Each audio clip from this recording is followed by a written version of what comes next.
అందరికీ నమస్కారం. ఈరోజు మనం తెలుసుకోబోతున్న స్టోరీ పేద అత్త వర్సెస్ రిచ్ కోడలు. జంపన్నగూడెంలో ఉండే కాంతానికి చిన్న వయసులోనే పెళ్లి చేశారు ఆమె పెద్దవాళ్ళు. అప్పటికీ ఆమె భర్త వెంకన్న బాగా ఆస్తిపాస్తులున్నవాడా కాదా అని చూశారు గాని ఆయుష్మంతుడా కాదా అని చూడలేకపోయారు. అతనికున్న వ్యసనాలు అలవాట్లు కారణంగా పెళ్లైన అతి తక్కువ కాలానికే కాంతాన్ని ఒక మగబిడ్డకి తల్లిని చేసి వెంకన్న చనిపోయాడు. ఆ బాధలో ఉన్న కాంతం ఏడుస్తుంటే తన తల్లి ఆమెను ఓదార్చాలనుకుంటుంది. అప్పుడు తల్లి మీద కోపంతో ఇలా అంటుంది, అమ్మా, మీ కళ్ళు ఇప్పటికి చల్లబడ్డాయా? ఆస్తి ఉన్నాడని ఆ మనిషికి ఇచ్చి నాకు పెళ్లి చేసి నా గొంతు కోశారు. ఇప్పుడు చూడండి నా బ్రతికి ఎంత గొప్పగా వెలిగిపోతుందో అని కోపంగా అంది. ఆ మాటకి కాంతం కన్నవాళ్లు తలదించుకోవటం తప్ప ఏమీ చేయలేకపోయారు. అందుకే ఆ ఇల్లాలు అదంతా తన తలరాతాని సరిపెట్టుకొని తన ఒక్కగానొక్క కొడుకుని చూసుకొని బ్రతకటం మొదలుపెట్టింది. కాని ఆమె భర్త చనిపోయాకే ఆమెకి అసలు విషయం తెలిసింది. వెంకన్న పోతూ పోతూ అప్పులు చేసిపోయాడని, ఆ అప్పులు తీర్చడం కోసమని ఆస్తులన్నీ పోయి చివరికి ఆమె కూలి చేస్తేనే కాని ఇల్లు గడవని దుస్థితికి వచ్చేసింది ఆమె పరిస్థితి. ఆ కష్టంతోనే తన కొడుకుని పెంచి పెద్దవాణ్ణి చేసింది.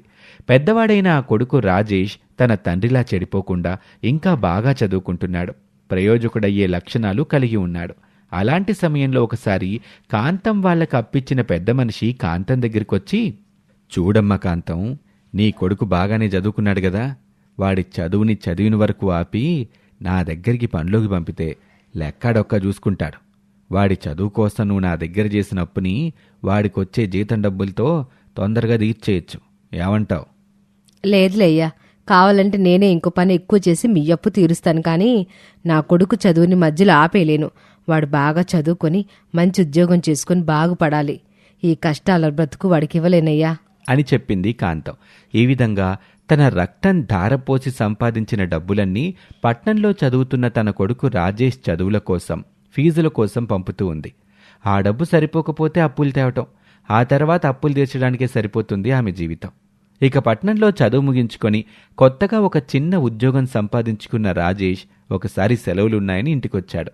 కొడుకుని చూసి ఆ తల్లి చాలా సంబరపడిపోయింది. అప్పుడే పక్కింటి సావిత్రి వచ్చి వెళ్తూ రాజేష్తో ఇలా అంటుంది, యారా రాజేష్, పాపం చిన్నప్పటి నుండి రెక్కలు ముక్కలు చేసుకుని మీ అమ్మ నిన్ను చదివిస్తుంది కదా, ఇలా రాక ఇంటికి వచ్చినప్పుడైనా ఏ చీరో తేకూడదేట్రా ఆ పిచ్చిదానికి. అంటే ఉద్యోగం మొన్ననే వచ్చిందత్తా, వచ్చే నెల మళ్ళీ వస్తాను, అప్పటికి జీతం వస్తుంది, అప్పుడు తెస్తాను. ఇప్పుడు దారి ఖర్చులకే డబ్బులున్నాయి, అందుకే తీసుకురాలేదత్తా. భలే ఓడు వెళ్ళారా, మీ అమ్మ నీ మీద చూపించే ప్రేమ సముద్రంలాగా పొంగిపోద్ది. నువ్వు కనీసం ఆమెకి ఒక చీర కూడా తెచ్చివ్వలేవు, ఏ చదువులో ఏ సంపాదనలో అని అనేసి వెళ్ళిపోయింది. ఆ మాటకి రాజేష్కి చాలా సిగ్గుగా అనిపించి ఆ విషయంగా తల్లికి సంజాయిషీ ఇస్తూ ఇలా అన్నాడు, అమ్మా, సావిత్రత చెప్పినట్టు నేనేమీ నీకోసం చీర తేలేకపోయానే. ప్రస్తుతానికి నా దగ్గర చాలా చిన్న ఉద్యోగం, అంతకన్నా మంచి ఉద్యోగం కోసం ప్రయత్నం చేస్తున్నాను. అందుకే ఆ కోర్సులని, మెటీరియల్స్ అని నా చాలని సంపాదనంతా వాటికే సరిపోతుంది. నిజానికి నీకోసం పట్టు చీర తేవాలనుంది, కానీ ప్రస్తుతం నాకు వస్తున్న జీతంతో అది సరిపోదు. త్వరలోనే మంచి ఉద్యోగం సాధించి నిన్ను మహారాణిలా చూసుకుంటానమ్మా, నా మాట నమ్ము. చాలే ఊరుకోర నాన్న, ఆ సావిత్రికి ఏ పని పాట ఉండదు, అందుకే అట్ట ఏదో ఒకటి అంటది. నువ్వు ఆ మాటలే మనసులో పెట్టుకోకు. ఆయన ఇంకెన్ని రోజులే నాన్న నీ కష్టాలన్నీ తీరిపోతాయి. త్వరలోనే నువ్వు కోరుకున్న కొలువు కన్నా చాలా మంచి కొలువు వస్తుందిరా నీకు, నాకైతే నమ్మకం ఉంది అని కొడుకుని మనస్ఫూర్తిగా ఆశీర్వదించింది. అలా జరిగిన కొద్ది రోజులకే రాజేష్కి నిజంగానే చాలా మంచి ఉద్యోగం వచ్చింది. పెద్ద స్థాయి, పెద్ద జీతం. దాంతో అక్కడ తన కొలీగ్ లావణ్య అనే అమ్మాయితో రాజేష్కి స్నేహం, ప్రేమ ఏర్పడ్డాయి. లావణ్యది చాలా ధనికుల కుటుంబం. నిజానికి లావణ్యకి ఉద్యోగం చేయాల్సిన అవసరం కూడా లేదు. ఎక్కడో పార్టీలో రాజేష్ని చూసి అతని నడవడిక నచ్చి కావాలనే అతను పనిచేస్తున్న కంపెనీలో చేరింది. అతన్ని ప్రేమిస్తుంది. కానీ డబ్బున్న వాళ్ల పిల్ల కావటంతో ఆమెకు ఆ డబ్బున్న అహంకారం కొంచెం ఎక్కువ. ఆమె ప్రవర్తన రాజేష్కి మాత్రం అహంకారంలా కాకుండా ఆమె వ్యక్తిత్వంలా కనిపిస్తూ ఉంటుంది. అలా ప్రేమించిన అమ్మాయి గురించి తల్లికి కనీసం మాట కూడా చెప్పకుండా పెళ్లి చేసేసుకున్నాడు రాజేష్. కొడుకు తనకి చెప్పకుండా పెళ్లి చేసుకుని ఆ రిచ్ కోడల్ని ఇంటికి తీసుకొచ్చాక తల్లి ఏమైనా అంటుందేమో అని చాలా భయపడ్డాడు. కాని కాంతం చాలా ఆనందంగా ఇలా అంటుంది, కొందన బొమ్మ లాంటి పిల్లని కోడలుగా చేసావురా నాన్న. నాకు అమ్మాయిని జాగ్రత్తగా చూసుకో. అదేంటమ్మా, నీకు చెప్పకుండా పెళ్లి చేసుకున్నందుకు నా మీద నీకు కోపం లేదా? కోపమా? ఎందుకురా కోపం? ఆ దేవుడికి తెలుసు కదా మన బతుకుల్లో ఎప్పుడు ఏమివ్వాలో ఏం తీసేయాలో. అట్టాగే ఇప్పుడు ఆ దేవుడు నీ జీవితాన్ని తోడిచ్చాడు. అది నాకు తెలియాలని నా రాతలో ఉండాలి కదా. అలా లేదేమో, అందుకే చెప్పలేదు. దానికి నేను బాధపడితే బాధే మిగులుతుందిరా. కానీ ఇప్పుడు సంతోషం మిగిలింది చూడు అని చాలా ఉన్నతంగా కొడుకు అడిగిన ప్రశ్నకి బదులిచ్చింది. అలా రిచ్ కోడల్ని కొద్ది రోజులు తల్లి దగ్గర వదిలి రాజేష్ పట్నం వెళ్ళిపోయాడు. ఇక్కడ ఆ రిచ్ కోడలు ఈ పూరత్తతో ఇలా అంటుంది. అత్తయ్య, నాకు నైట్ ఆ ధర్టీ బెడ్ మీద నిద్ర సరిగా రావట్లేదు. కాస్త చేంజ్ చేద్దాం ప్లీజ్. మీ విలేజెస్లో దగ్గరలో ఏమైనా ఫర్నిచర్ షాప్స్ ఉంటాయా? అదంతా నేను చూసుకుంటాలేమ్మా. మంచం దేముంది, మా సోరన్నకి చెబితే ఒక 4 రోజుల్లో చక్కటి చెక్కతో మంచం చేసిస్తాడుగా.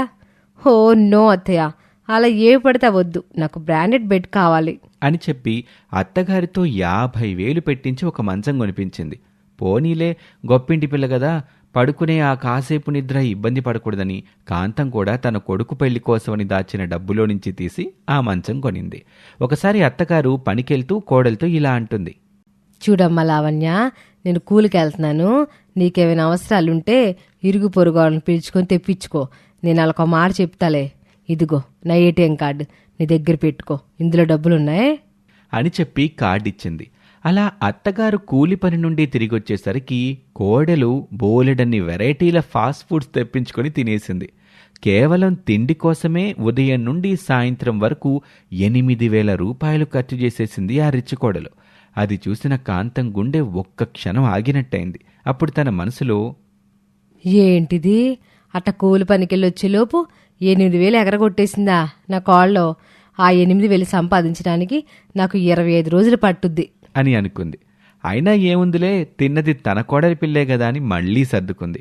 ఆ విధంగా అత్తారింటికొచ్చి వారం అవ్వలేదు గాని అత్తగారి దగ్గర ఆమె జల్సాలకి, అనవసర ఖర్చులకే 2 లక్షల రూపాయల వరకు ఖర్చు చేయించేసింది ఆ రిచ్ కోడలు. ఇక కాంతానికి మనసులో అంతంత డబ్బు ఖర్చయిపోతున్నా, పోనీలే నా కోళ్లే కదా, గొప్పింటి కోడలికే కదా పెడుతున్నానని గుండెలు అదిమి పెట్టుకుని ఖర్చు చేస్తుంది. ఇలా ఆ రిచ్ కోడలు పేద అత్తని చేస్తున్న దోపిడీ గురించి ఆ నోట ఈ నోట పట్నంలో ఉన్న రాజేష్ వరకు వెళ్లటంతో అతను హడావిడిగా ఇంటికొచ్చాడు. అమ్మా, ఏమనుకోకు, నాకు పట్నంలో తిండికి చాలా ఇబ్బంది అయిపోతుందమ్మా, అందుకే లావణ్యం తీసుకెళ్తున్నాను అని చెప్పాడు. అప్పుడు కాంతానికి ఒక పక్క కాస్త బాధగా ఉన్నా, మరోపక్క అంత ఖరీదైన కోడల్ని మెయింటైన్ చేసే స్థాయి తనది కాదు కాబట్టి ఊరుకుంది.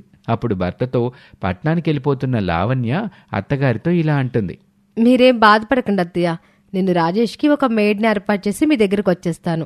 మీరు నాకు చాలా బాగా నచ్చారు. ఐ మిస్ అత్తయ్య. 10 రోజుల్లో మళ్ళీ ఇక్కడ ఉంటాను అని లావణ్య చెప్పడంతో కాంతం గుండెలో భూకంపమే వచ్చింది. ఆ విధంగా ఒక రిచ్ కోడలు 4 రోజులు వచ్చిపోతూ ఇచ్చిన స్ట్రోక్తో ఒక పేద అత్త గుండెలు అదిరిపడ్డాయి. ఇది వాల్టి కథ. మరొక ఆసక్తికర కథలో మళ్ళీ కలుద్దాం. అంతవరకు సెలవు. నమస్తే.